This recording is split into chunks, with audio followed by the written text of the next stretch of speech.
Nice. Hopefully it's strong enough.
Alright, so we got the steering wheel installed, as well as the steering column. I tried to mount it as high up in the frame as possible, just to make sure it's not going to be too low or anything. I was kind of thinking of making it adjustable, up and down, but I don't think we really need to. So, for those who don't know, this is a Prius power steering column. I like these because they're fairly cheap on eBay, and they seem to work really well for projects like these. So, and they're electric, so they just take, you know, electricity from the battery, and you have power steering, and doesn't affect the engine or anything like that. So, I also bought this steering wheel on eBay, and it wasn't cheap for being a steering wheel, in my opinion at least. It kind of wasn't cheap. It was $160 for this steering wheel, and it's kind of cheaply made, and the material they used is kind of not really the best. It does look nice, but I don't know. This material kind of feels like if it sits out in the sun for a long period of time, it's just going to get really dry and start cracking and falling apart. So, plus the holes don't really line up on these. There's huge gaps right here. These holes didn't really line up, but at least it looks nice. And it does have a button in the middle of it for a horn. So that's kind of cool. So anyway, let's hook up the steering column to the rack and pinion, and then the steering is done.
Alright, steering is finally working. It's about 3 1/4 turns, full lock to lock. So, trying to turn fast with this thing is going to be a bit of a challenge, but yeah, that's full lock one way, and that's full lock the other way. So, nice.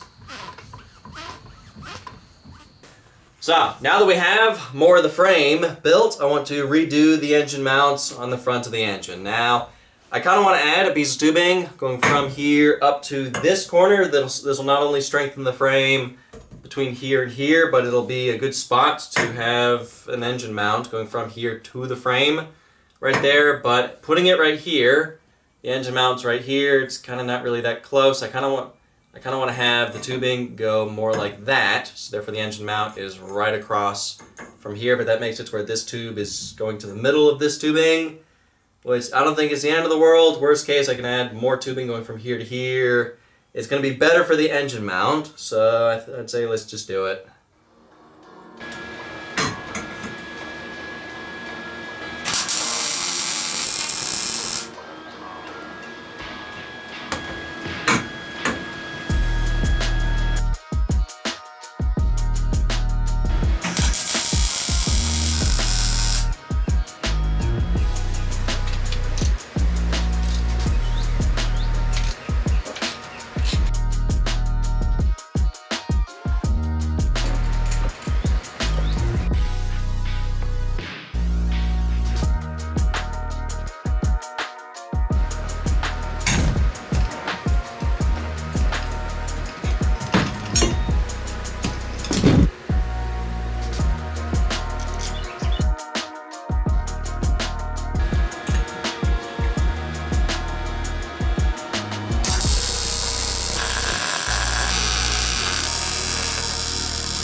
So, those engine mounts definitely are a lot stronger and better tie the engine into the frame. Now, I also made the mounts removable, so therefore we can make it a little bit easier to get the engine in and out of the frame. Now, I know this tubing, these two pieces of tubing, they're not symmetrical. This one's at more of an angle and everything. I know it looks off, it looks horrible, but I did it intentionally to make it to where these are better lined up with the engine mounts because the engine is not centered in the frame.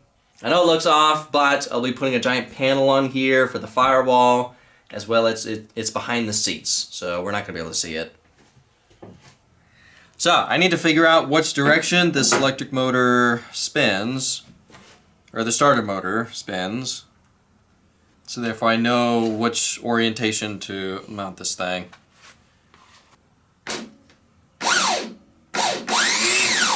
Ooh.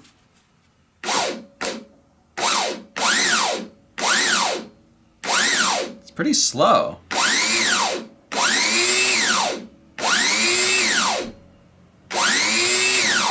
Alright, so it spins this way.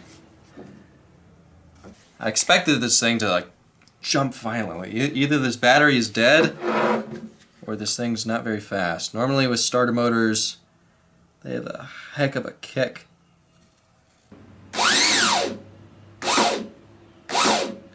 Alright, yep, it spins that way. So, ooh, these wires are really hot. Oh, whoops. Yeah, maybe these wires aren't rated for that. Maybe that's why it's spinning slow. Alright, so let's start working on doing the mounts for the top of the differential. It needs to connect to the frame, as well as tie into the engine mounts to tie everything together, as well as I'm probably going to also have to make it removable, so therefore we can easily get the engine out of the frame, as well as the differential out of the frame. Now, we also need to mount this. This is the electric starter motor for electric reverse. For those who don't know why this giant flywheel is on here, I'm going to be mounting this electric starter motor to hopefully make it to where this vehicle has electric reverse. We just hit a button, this thing engages with the flywheel, and then it just slowly backs up. So I just checked the rotation of this, and it spins this way, which means we need to mount it on this side of the flywheel, which is kind of not that convenient. I was kind of hoping we would be able to mount it on this side because there's a really nice convenient spot right here for it, but if we mounted it right here, it would be going forward. We don't want that. We want it to go backwards. So pretty much the only spot is kind of in between the chain right here. I could kind of mount it right here, but it's not really that I don't know. It would kind of mess up how I'm doing the chain tensioners and everything. So I first want to see if we can mount it somewhere down here in between the chains and everything. But now, I think it's going to be easier to mount, the engine to the frame if we remove this plate. Also, it'll make more room for the starter motor right here. There's 4 bolts right here that bolt this plate onto the engine. I'm pretty sure you can take this off, and it's going to make it a little bit easier to be able to mount the frame to the engine and tie everything in.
So this is definitely not the prettiest thing ever. It's kind of really boxy and ugly looking, and what I should have done is bent this tubing over to here, so therefore instead of going to this corner, go to this right here. Same thing on this other side. I think that would have helped with the boxy look, but you know what? It doesn't have to be pretty. It just has to be functional. It's helping tie the differential into the frame as well as into the engine. Also, I am thinking about putting the radiator right here, so if we do, it's going to block this and we're not really going to be able to see it. So now, let me tie into the engine mounts down here. I'll go to this tubing right here, then I'll add another piece of tubing down here to tie into those engine mounts.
Now, I did not forget that we need to put some slots into this plate right here and this one over here to be able to move the differential back and forward to be able to tension the chain. Now, I figured the easiest way to do that, instead of cutting the slots now and then trying to get it lined up perfectly, I figured it's a lot easier just to drill holes that line up with these holes and then tack this all in place. Then I can simply just slide this forward to wherever I want it and then drill more holes through these holes, and then slide it back to wherever I want it, do the same, and then all I have to do is take a file or even a router or something and just open up in between the holes to create slots. I think that's a lot easier and going to be a little bit more accurate, and that way I can fine-tune exactly where I want this to be able to slide back and forward. So once we do that, then we need to figure out how we're mounting the starter motor for the electric reverse.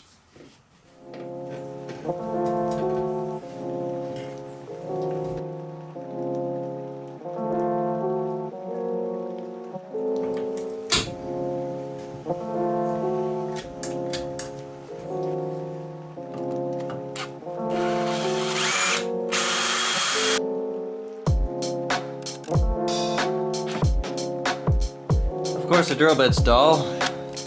Why wouldn't it be?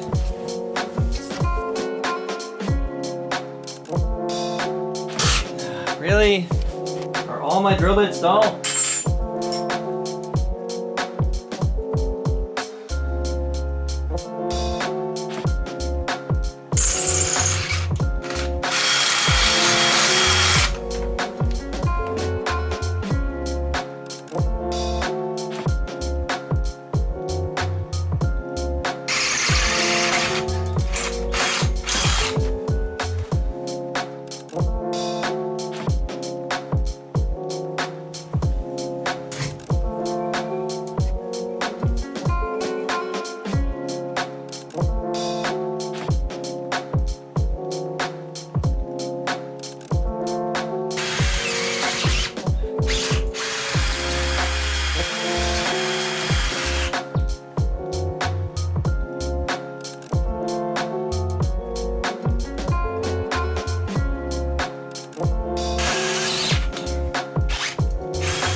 Now, I need some way to hold this back and keep it from sliding forward and loosening the chain as we're driving this thing, and I think the easiest way to do that is by just using more heim joints.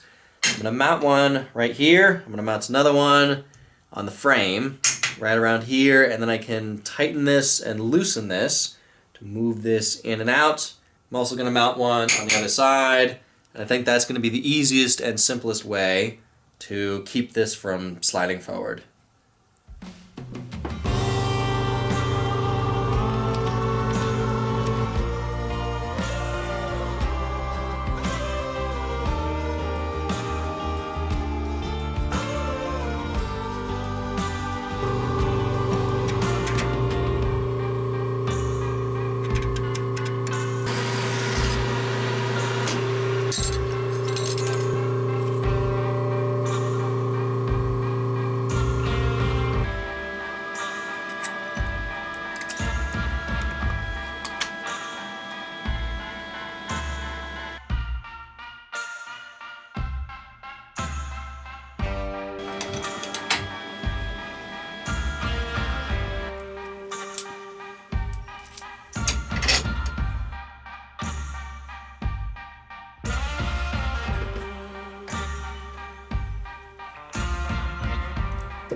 Alright, so we got the chain tensioners on. I put some new chain on here as well. The other chain that was on here was just some old junk chain that I had. Now, last thing I want to do in this video is I want to mount the starter motor for the electric reverse.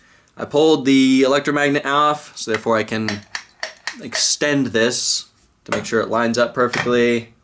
I have to mount this to this plate because it has to follow this moving back and forward. It's also going to move up and down a tiny little bit, so I need to make sure that if this does move back and forward, it's not going to be hitting the chain or anything.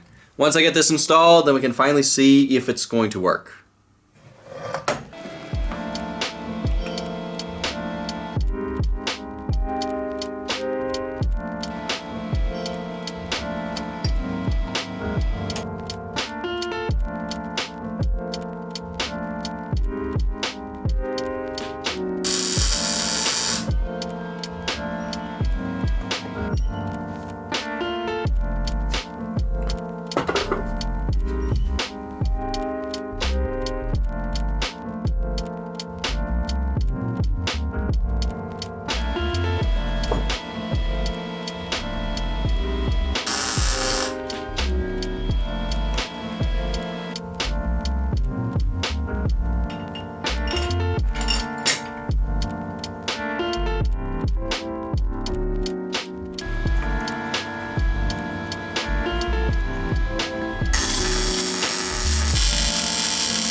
So one thing I don't like is, I don't know if you guys can see it, this little arm And this, they're made of plastic, so not really liking that.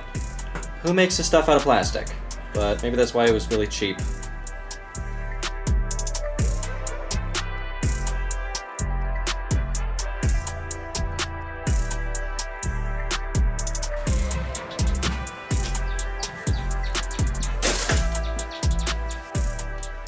Alright, so I have the starter motor for the electric reverse hooked up to this lawnmower battery. This battery's not fully charged, but it hopefully should be just enough to test to see if this works. Hopefully the mounts hold up for the starter motor. It's just tacked in place right now, but I mean it feels strong enough and doesn't move that much, so hopefully the mounts for it hold up and doesn't fly off. Alright. I wired it to this button, so here goes nothing. Oh. It's a bit violent.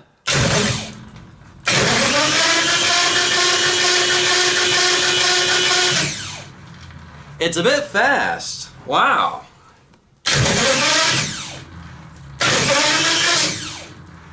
Yeah, the mounts may not be strong enough. It's kind of jumping all over the place.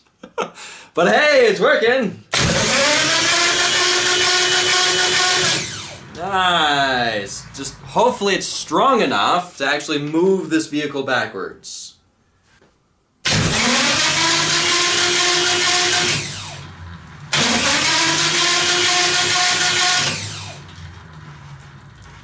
I wonder if there's a way to slow it down a bit.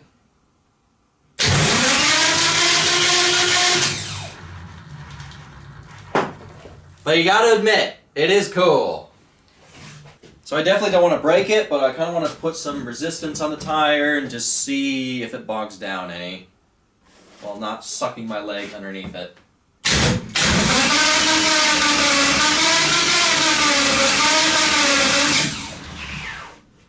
I mean, it's... Whoops. No, I like these pants. Dang it. Don't do that again. Alright, I better stop. These wires are getting pretty warm. So, while it does spin the tires, the true question is, does it have enough power, enough torque to actually move this vehicle backwards once, you know, the full weight of this thing is actually on the rear tires? Now, I don't know.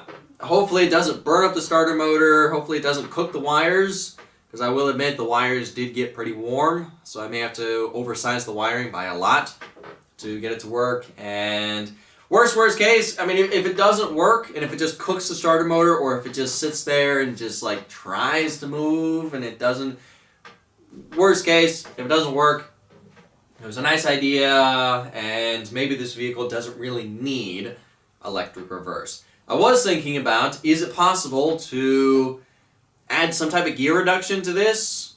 To add another set of gears that would increase the torque and decrease the speed, which is what we kind of need.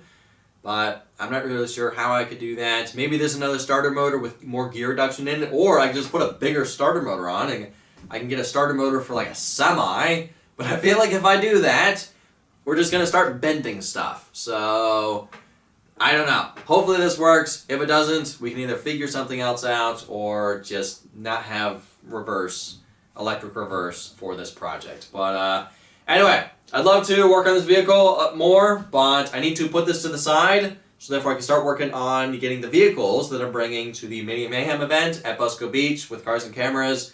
I need to get those vehicles ready because I leave in less than a week and a half for that event. So I only have about a week to get all the vehicles that I'm bringing, getting those ready, and then a couple days to load up everything onto my truck. So, which means I need to get this vehicle out of the way. I need to get it out of the shop, and so far this has just been sitting on cinder blocks this whole time. It's not really held up its own weight yet, and I'm hoping that it'll support its own weight. I think the front is fine. It's the rear with this heavy engine that I'm a little concerned about. I wanted to add a little bit more cross bracing in the frame to make sure that it's going to hold up the weight of the engine, but I just didn't have time this week, so I went around and just welded a little bit more in the corners to hopefully make sure that it'll just, support its own weight and not break the tacks or anything like that. So yeah, got to get this thing out of the way, so therefore I can start getting ready for the Mini Mayhem event, which I'm super excited about. But anyway, I guess that's it for this video. Thank y'all for watching. I'll see ya in the next video.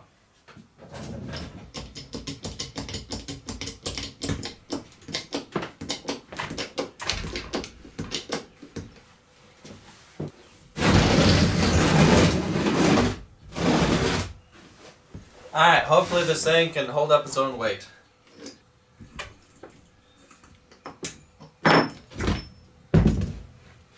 Nice.